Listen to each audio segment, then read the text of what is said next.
E também trago agora uma experiência de um paciente, de um jovem de 18 anos que estava na 10ª classe. Depois de transitar a 10ª classe, foi levado com amigos para poder festejar ou celebrar esta passagem do ano. E teve intoxicação aguda, entrou em coma por causa do consumo do álcool. E neste exato momento o menino já não pode voltar a estudar. Por quê? Porque ele tem que começar a aprender tudo de novo.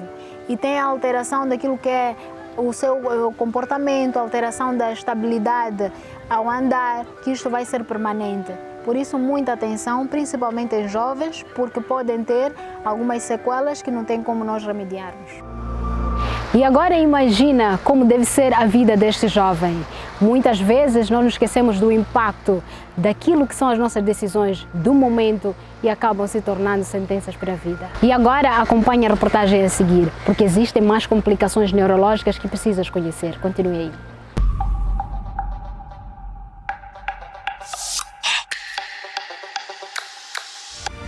Dificuldade em andar, visão borrada, fala arrastada, tempo de resposta retardado e danos à memória são algumas das consequências que o álcool pode causar ao cérebro. Alguns dos prejuízos causados pelo consumo do álcool ocorrem nas primeiras doses ingeridas e tendem a desaparecer logo que o organismo termina de processar o etanol ingerido. Por outro lado, consumos mais intensos e frequentes podem causar prejuízos mais duradouros, que persistem mesmo depois de retomada a sobriedade. Em pequenas quantidades, o álcool promove desinibição, mas com o aumento desta concentração, o indivíduo passa a apresentar uma diminuição da resposta aos estímulos, fala pastosa, dificuldades de deambulação, entre outros. Um aspecto importante é que o nosso organismo, principalmente o fígado, que metaboliza o álcool, tem o seu limite, ou seja, funciona de acordo com um determinado limite de quantidade de álcool para poder metabolizar. Disse que, em média, uma cerveja por hora. E muitas vezes nós consumimos, acabamos ingerindo de 2 a 3 a 4, ele não vai metabolizar. O resto acaba enviando para o cérebro. E o cérebro não tem a capacidade de metabolizar este álcool, diferentemente do fígado, que tem esta capacidade e tem enzimas para tal. É neste momento onde começamos a ter manifestações ou lesões que podem ser reversíveis a nível do cérebro.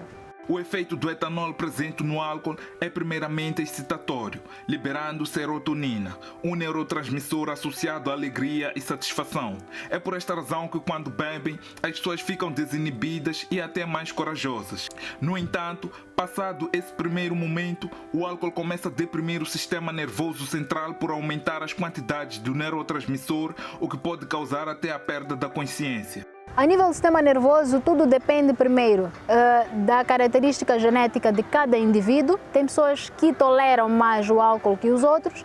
As mulheres têm menos tolerância e menos enzimas de metabolização do álcool que os homens. O segundo aspecto depende também se esta pessoa ingeriu o álcool, comeu ou não, porque as pessoas que não comem, há uma absorção muito mais rápida comparativamente às pessoas que acabam ingerindo o álcool e adicionando a comida. Um dos aspectos importantes é que das complicações nós podemos ter complicações agudas e complicações crônicas. As agudas é a intoxicação aguda, ou seja, a incapacidade que o nosso organismo tem, ou principalmente o fígado, de metabolizar. Então, isso vai acarretar aquilo que são as complicações agudas, que todos praticamente nós conhecemos, que na fase inicial fica com alguma hiperatividade, mas o álcool a nível do sistema nervoso tem um efeito depressor. Na fase inicial, por alguns mecanismos, acaba criando esta hiperatividade, mas no final o efeito é depressor. A Organização Mundial de Saúde considera que não se devem fazer consumos que ultrapassem 20 gramas de álcool e, de preferência, estar pelo menos 2 dias por semana sem beber qualquer bebida alcoólica. Se esta pessoa consome álcool de forma crônica ou de uma forma mais abusiva, pode ter algumas consequências. Primeiro é síndrome da abstinência, ou seja, pode por si só, por este consumo excessivo, ter uma abstinência a este álcool. E quando retirar o consumo do álcool de forma brusca, aí também vai ter outras complicações, desde agitação, instabilidade a andar, dificuldade em mobilizar os olhos, pode ter alucinações. Muitos acabam queixando-se que tem formigueiro na planta dos pés, que tem debilidade nos pés por causa da mesma deficiência. Alguns podem ter ambliopia, que é aquilo que é diminuição da visibilidade, pode lesionar os nervos ópticos ou os nervos responsáveis pela visão. Pode também ter o síndrome de Wernicke-Korsakoff, que são complicações pela deficiência também vitamínica, que estes pacientes podem ter, nós chamamos de ataxia, que é desequilíbrio, que isto também pode ser permanente e não ter solução. Podem ter alteração da memória. O outro aspecto é a amnésia que acontece. As pessoas têm dificuldade em reter informação recente, assim como recordar o que se passou anteriormente. Então, são várias situações em que estas pessoas acabam, várias complicações que essas pessoas podem ter e dificultar aquilo que é a sua vida diária. Uma outra característica é a ataxia permanente, ou seja, a pessoa acabar tendo dificuldade ou instabilidade permanente em manter-se em pé, em caminhar, por a alteração no cerebelo que é responsável pela estabilidade do nosso corpo.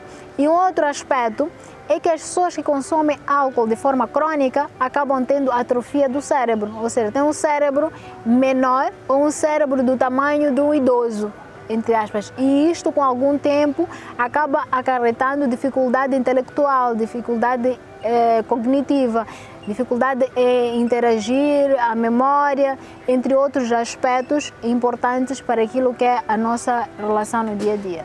As pessoas normalmente que fazem o consumo crônico dificilmente acabam tendo esta noção de parar. Por quê? Porque é um vício. Sendo um vício, por mais que queiram parar, vai ser difícil. A tendência sempre é procurar uma forma de ter maior aditivo do mesmo. As pessoas acabam sempre, por este vício, tendo dificuldade de dizer, olha, eu agora preciso de parar, porque a tendência é querer ingerir mais e mais. Normalmente, as pessoas que notam são as pessoas que estão ao seu redor, que pedem ajuda. E muitas vezes os mesmos são encaminhados à desintoxicação na psiquiatria por meio dos familiares. Dificilmente tem sido mesmo por iniciativa dos mesmos pacientes. Estudos recentes realizados pela Universidade de Oxford revelaram que não existe um nível seguro de consumo de álcool. O estudo revelou ainda que o aumento de consumo excessivo do álcool está relacionado a uma piora na saúde do cérebro. Quando se fala de quantidade, tem a ver com a genética, tem a ver com vários fatores que acarretam aquilo que é o metabolismo de indivíduo para indivíduo. A partir do momento que nós temos a noção, se ingerir o álcool sem comer, a absorção vai ser mais rápida, nós devemos associar a comida. Um dos aspectos importantes a reter, neste momento de intoxicação aguda, o paciente pode, ou esta pessoa pode entrar em coma, com risco de morte, assim como pode ter convulsão, e esta convulsão também levar à morte, por isso que é muito importante nós termos atenção no mesmo consumo. Consumir moderadamente ou não consumir o álcool, porque as complicações, principalmente as complicações neurológicas, muitas delas são permanentes, vai dificultar para este indivíduo conseguir se socializar com base nestas complicações que me referi. Em jovens, principalmente, que acabam tendo AVC, uma das principais causas, principalmente o AVC hemorrágico, está relacionado com este consumo crônico excessivo, que muitas vezes acontece nesta fase do síndrome da abstinência ou na fase de intoxicação aguda também. Os pacientes que consomem o álcool de forma crônica também podem ter demência. A demência não acontece somente para quem é idoso. Há quem pode ter demência muito mais cedo, ou seja, acelerada por causa do consumo do álcool. Por isso é muito importante o consumo de forma moderada, principalmente em jovens. Em adultos também muita atenção, porque já tem outros fatores de risco, sendo a idade e outras doenças crônicas como tensão e diabetes. Sabias que o síndrome de abstinência ao álcool é uma das principais complicações do consumo excessivo do álcool e principal causa e importante de internamento nos hospitais? Importante reter os sinais. Primeiro é o tremor. Normalmente não acontece no mesmo dia do consumo do álcool, acontece mais tarde. Depois pode ter alucinações, tanto visuais assim como auditivas. E nós pensamos que este está louco, mas não. Pela retirada de forma brusca do álcool pode ocasionar. Pode ainda criar delírio tremens, que é a causa de agitação e ainda de delírio e pode levar ao coma. Pode ser a causa do cancro do fígado e também de infertilidade, tanto no homem como na mulher. Então pense bem antes de consumir de forma excessiva o álcool.